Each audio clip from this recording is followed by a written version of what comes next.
এই কাহিনী হলো মহারাষ্ট্রের চন্দ্রকর গ্রামের। এমন একটা রাত যখন রাত্রিবেলা সব অন্ধকার ছিল, কিছু লোক খাবার খাচ্ছিল আর কয়েকজন টিভির সামনে বসেছিল। তক্ষুনি গ্রামের ওপর থেকে একটা বিশাল রহস্যময়ী ইউএফও যায়, যার ঠান্ডা নীল আলোতে সমস্ত গ্রাম ভয় পেয়ে ওঠে।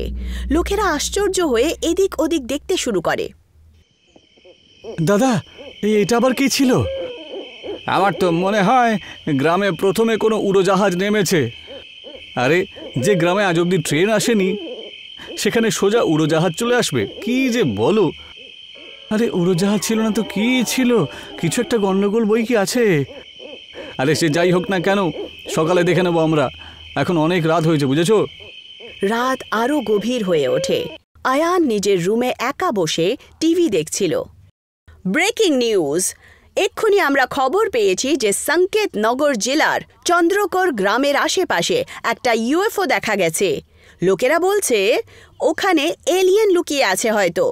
পুলিশ ওই এলাকায় ক্রমাগত ছানবিন করছে যাতে এলিয়েনকে ধরা যায় আর কোনো একটা ভয়ঙ্কর অপরাধ না হয়। এই খবর শুনে আয়ান গ্রামবাসীদের সাথে সেই বিপদটাকে খোঁজার জন্য বেরিয়ে পড়ে। গভীর জঙ্গলে টর্চের কাঁপানো আলোর সাথে লোকেরা সেই রহস্যময়ী ইউএফও আর এলিয়েনের খোঁজে বেড়াচ্ছিল। হাওয়াতে প্রচণ্ড শান্তি ছিল, ব্যাস পাতার সরসর আওয়াজ আর ভয়ের একটা আওয়াজ শোনা যাচ্ছে। দাদা, খুঁজে তো নিয়েছি, কিন্তু ওকে চিনবো কি করে? আরে, তো কোনো ছবিও তো দেখান। আরে, ওই এলিয়ান আমার পিসির ছেলে নাকি? হ্যাঁ, যে আমার কাছে ছবি থাকবে। আয়ান, চল ওইদিকে দেখা যাক। আলিয়া আর আয়ান সেই অন্ধকার জঙ্গলের আরও গভীরে চলে যায়, যেখানে গ্রামবাসীরা পেছনেই দাঁড়িয়ে থাকে। তক্ষুনি আলিয়া দূরে একটা ঠান্ডা নীল আলো টিমটিম করতে দেখে, যেন ওখানে কোনো ভয়ঙ্কর রহস্য রয়েছে। ওই দেখ, ওই আলোটা, হয়তো ওটাই ইউএফও। এলিয়েন ওখানেই হবে হয়তো। রাত্রির অন্ধকারে আলিয়া আর আয়ান ওই রহস্যময়ী আলোর দিকে এগিয়ে যায়।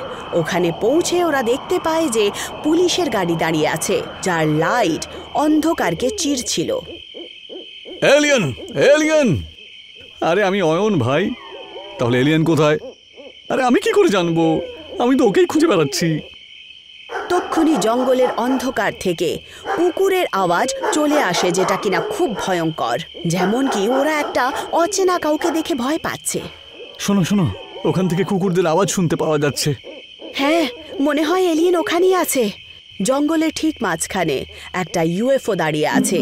দুটো ভয়ঙ্কর এলিয়েন ওখানে কিছু একটা করছিল। আশেপাশে কুকুররা ডাকছিল, যাদেরকে এলিয়েন তাড়ানোর চেষ্টা করছিল। তক্ষুনি তারা কিছু লোকের দৌড়ানোর আওয়াজ শুনতে পায়। তারা অবাক হয় আর নিজের ভয়ঙ্কর চোখ দিয়ে দেখতে পায় যে লোকেরা তাদের দিকেই আসছে। ভয়ের চোটে তারা পালাতে শুরু করে। ওই দেখো, এলিয়েনগুলো পালাচ্ছে। আলিয়া, পুলিশ আর আয়ান দ্রুত গতিতে ওদিকে যায়, কিন্তু এর আগে তারা তাকে ধরতে পারে। এলিয়েন নিজের ইউএফওতে বসে রাতের অন্ধকারে বিলীন হয়ে যায়। উফ, পালিয়ে গেল। আমি তো ভাবছিলাম তার সাথে একটা সেলফি নেব, সোশ্যাল মিডিয়াতে দেব। তক্ষুনি আয়ানের চোখ মাটিতে পড়ে থাকা একটা আশ্চর্য কন্টেনারে যায়, যেটা হয়তো এলিয়েন পালানোর সময় ভুলে চলে গেছে। এই দেখো, একটা কৌটো ছেড়ে চলে গেছে ওরা। খুলে দেখা যাক, এর মধ্যে নিশ্চয়ই জাদুই কিছু হবে। আয়ান কাঁপানো হাতে ওই ডিবিটাকে খোলে। যেই মাত্র ঢাকনা সরে, একটা পোকা তার মধ্যে থেকে বেরোয় আর সোজা আয়ানের নাকে ঢুকে যায়। আয়ানের চেহারা ভয়ের চোটে সাদা হয়ে ওঠে। আলিয়া, আমার নাকে কিছু ঢুকে গেছে, দেখো। আলিয়া ঘাবড়িয়ে যায় আর আয়ানের নাকে দেখে, কিন্তু সে কিছুই দেখতে পায় না। তার মন জোরে জোরে কাঁপছিল। নাকে তো কিছুই নেই, কন্টেনারে কি আছে? কিচ্ছু না, পুরো খালি তো। চল বাড়ি যাওয়া যাক, এলিয়েনকে তো ধরতে পারলাম না। রাত আরো গভীর হয়ে ওঠে। আয়ান নিজের বিছানায় শুয়ে আছে, কিন্তু তার চেহারায় একটা অসামঞ্জস্য ছিল। হঠাৎ করে সে ছটপট শুরু করে, তার শরীর কাঁপতে শুরু করে, যেন কোনো অচেনা শক্তি তাকে ভেতর থেকে কাঁপাচ্ছে। সে নিজের মাথা দেয়ালে গিয়ে জোরে জোরে ধাক্কা মারে। রক্তের ধার বইতে শুরু করে দেয়, আর কিছুক্ষণের মধ্যেই তার শ্বাস একদম থেমে যায়। অন্ধকারে শুধু সনসন আওয়াজ আর মৃত্যুর ঠান্ডা হাওয়া। সকালের আলোর সাথে গ্রামবাসীরা আয়ানের বাড়িতে একত্রিত হয়। আয়ানের লাশ দেখে সবাই একদম স্তম্ভিত হয়ে ওঠে।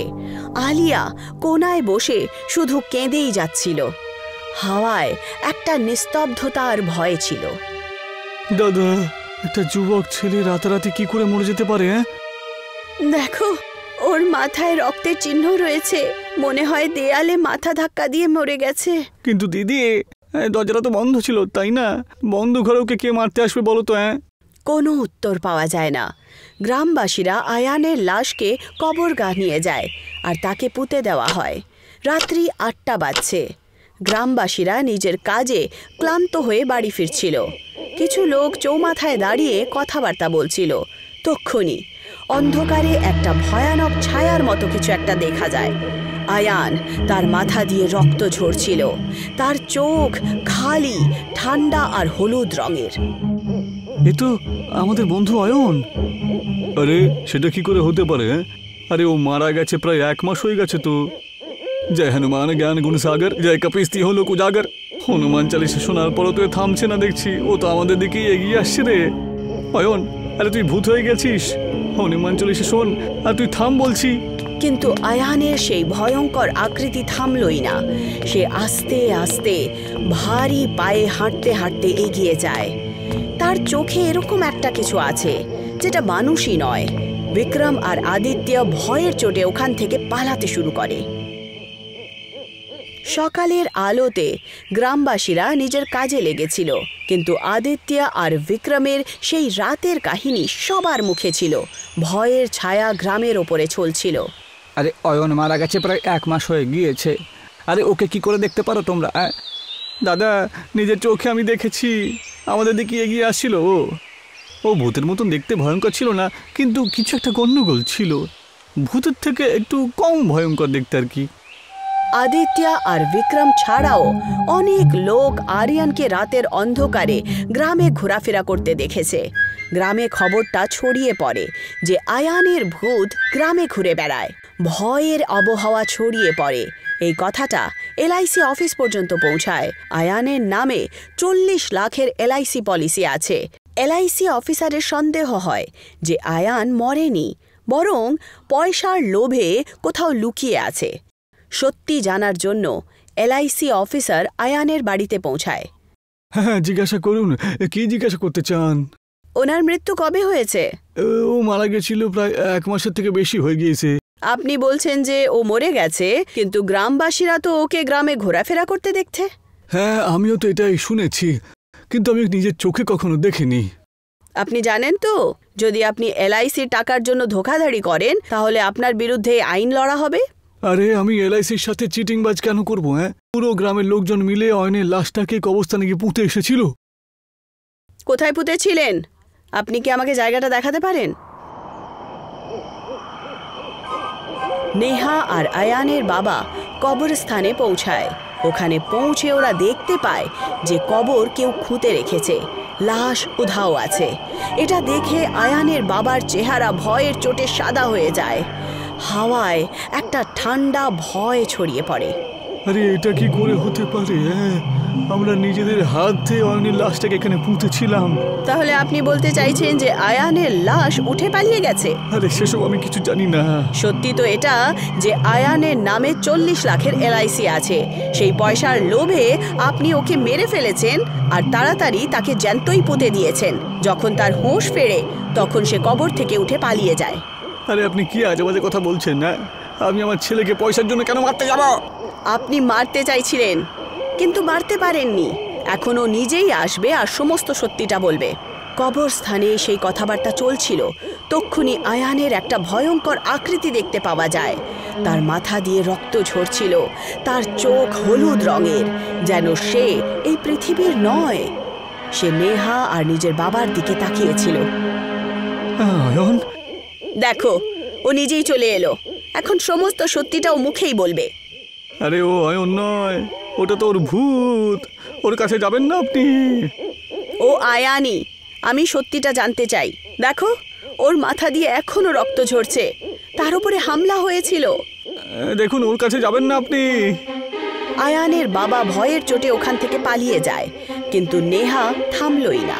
সে সত্যি জানার জন্য আয়ানের সেই ভয়ঙ্কর আকৃতির দিকে এগিয়ে যায়। আয়ান তাকে একদম দেখেই যাচ্ছিল। সত্যি বলো আয়ান, তোমার সাথে কি হয়েছিল? তোমার উপরে কে আক্রমণ করে? হঠাৎ করে আয়ান নেহার মাথায় জোরে ধাক্কা মারে। নেহা ব্যথার চোটে চিৎকার করে আর অজ্ঞান হয়ে মাটিতে শুয়ে পড়ে। যেই মাত্র নেহা শুয়ে পড়ে, আয়ানের মুখ দিয়ে অনেকগুলো পোকা বেরিয়ে আসে আর তাড়াতাড়ি নেহার নাকের মধ্যে ঢুকে যায়। অন্ধকার আরো গভীর হয়ে ওঠে। একটা ভয়ঙ্কর শান্তি ছড়িয়ে পড়ে।